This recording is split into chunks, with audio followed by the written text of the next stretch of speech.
Ils sont partis en Occident et maintenant ils sont en train de dénigrer l'Afrique. Ça me pose un gros problème. Ça me pose un gros problème. Que quelqu'un qui soit né à Bobigny parle du bled et tout ça. Enfin, je dis, bon, écoutez. Tu vois, il parle de ce qu'on ne connaît pas. Quoi. Voilà, tout à fait, ouais. Alors, on arrive vers la fin et c'est important pour moi tu as parlé un peu de philosophie. Comment tu définis la réussite? Et est-ce que tu considères que tu as réussi? Je pense que la réussite, c'est la réussite d'un projet de vie. Parce que la réussite, on a tendance à penser que la réussite, c'est l'aisance financière et matérielle. Ouais. Non. On peut réussir et être quand même modeste. C'est-à-dire qu'on peut réussir et puis vivre une vie tout à fait normale. Pas dans l'opulence, pas de grosses voitures, pas voyager en première classe, en business class. Non. Réussir, c'est réussir un projet. Et réussir un projet, qu'est-ce que ça veut dire? C'est arriver à un stade de bonheur, en réalité. Parce qu'on recherche tout ce bonheur. Le bonheur n'est pas un point G qu'on atteint. Non. Le bonheur, c'est ces moments-là, ces moments qu'on savoure dans les différentes étapes de notre projet et qu'on finit par atteindre la vitesse de croisière. Mais quand on atteint la vitesse de croisière, ce n'est pas définitif. On peut chuter. Donc, quand on est à la vitesse de croisière, il faut maintenir la vitesse de croisière. Donc, c'est ce maintien qui crée ce bonheur-là.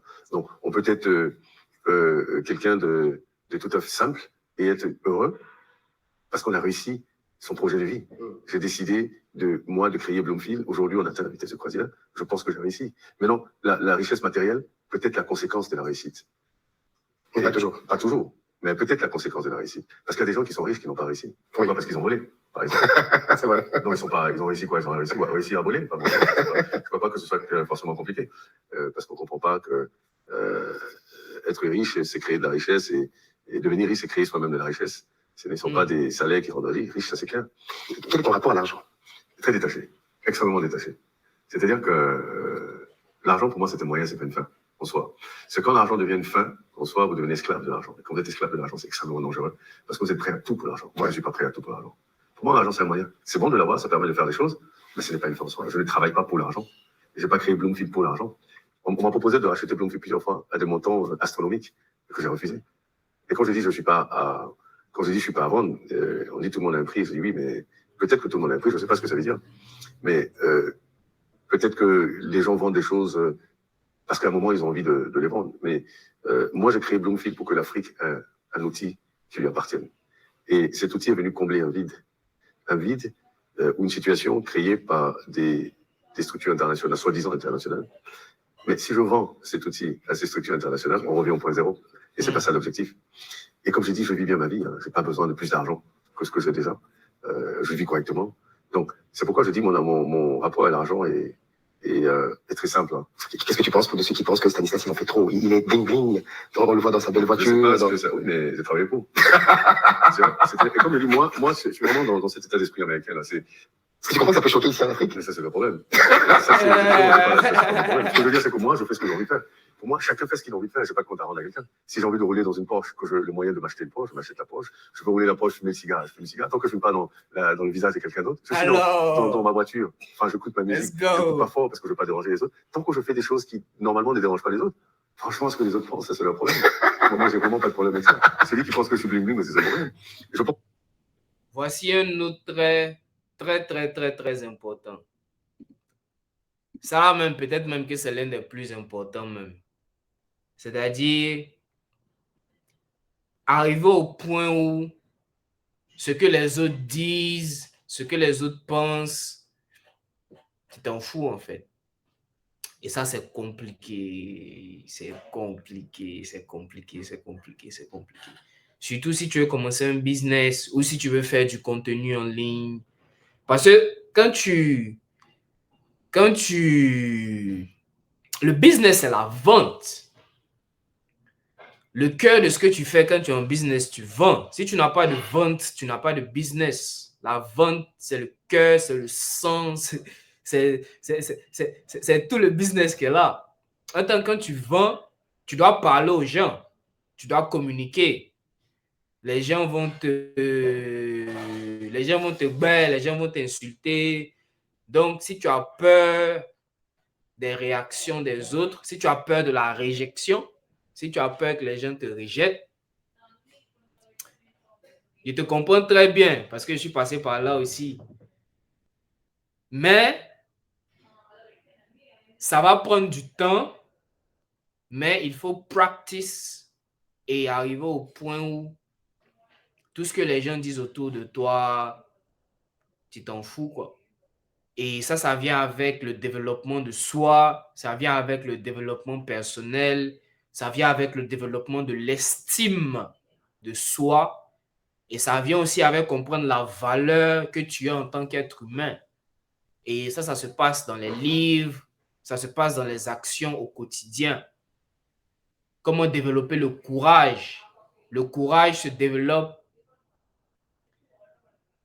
Non, comment développer la confiance en soi?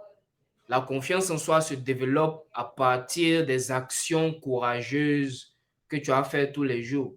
C'est-à-dire, si tu veux développer la confiance en toi pour arriver au point où tu t'en fous de ce que les autres disent, il va falloir que tu dépasses tes limites. Il va falloir que tu étendes ta zone de confort et que tu fasses les choses qui t'effraient. Un exercice très simple, fais une liste de tes 10 plus grandes peurs. Tes 10 plus grandes peurs. Fais une liste de tes 10 plus grandes peurs et commence par la première ou la plus simple. Peut-être que quand tu vas au restaurant et qu'on t'envoie la nourriture et que ce n'est pas ce que tu veux, tu as peur de dire que non, ce n'est pas ce que moi je voulais, il faut écrire ça. Et demain, quand tu vas payer ta nourriture, si on t'envoie que ce n'est pas ça, dis à la go que ce n'est pas ce que tu veux.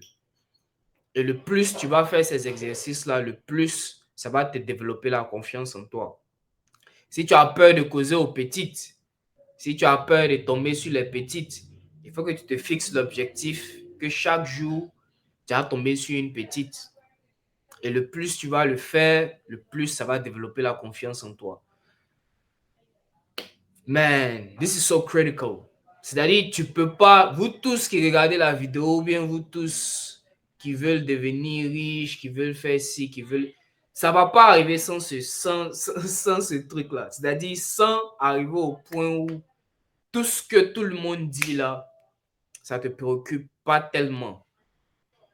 Est-ce que tu peux te déconnecter totalement? Je pense que oui, mais ça va dépendre un peu de qui te critique. Il y a des personnes, par exemple, les parents, c'est pas comme si tu t'en fous nécessairement de ce que tes parents disent, mais tu es arrivé au point où tu as développé la confiance en toi et l'estime de toi de telle sorte que même s'il y a beaucoup de trucs autour, c'est toi ton avis ou c'est toi la valeur que tu connais de ta personne que tu priorises en fait. Et ça prend du temps, c'est du développement personnel sur le terrain. Ça, c'est pas dans le livre, champion. C'est sur le terrain. Parce que beaucoup de gens parlent des affirmations. Tu peux faire les affirmations et tu dois même les faire, les affirmations. Dans une autre vidéo, on pourra en parler. Donc, si ça vous intéresse, mettez dans les commentaires affirmation et on pourra le faire. Mais quand tu fais tes affirmations, il faut qu'il y ait une sorte de confirmation. C'est-à-dire, quand te dis par exemple que tu, tu, tu es confiant aujourd'hui, ou bien que tu te sens bien aujourd'hui, ou bien I can handle anything that comes to me.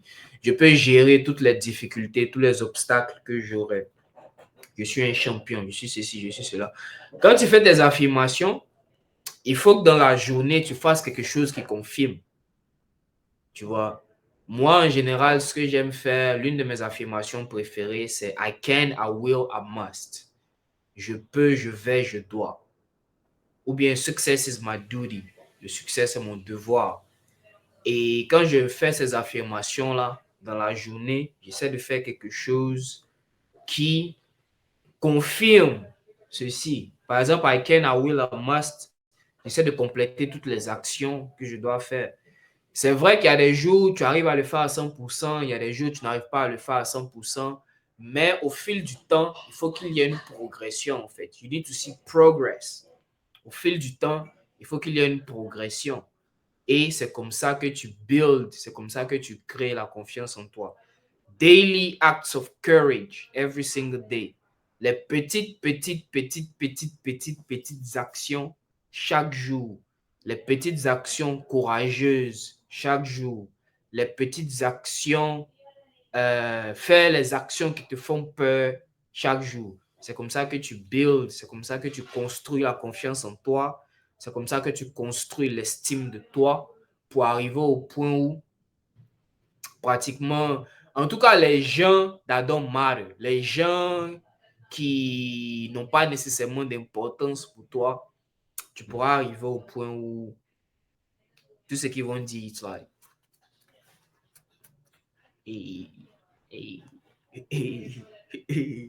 ok, donc je voulais juste ajouter ça ici. On continue.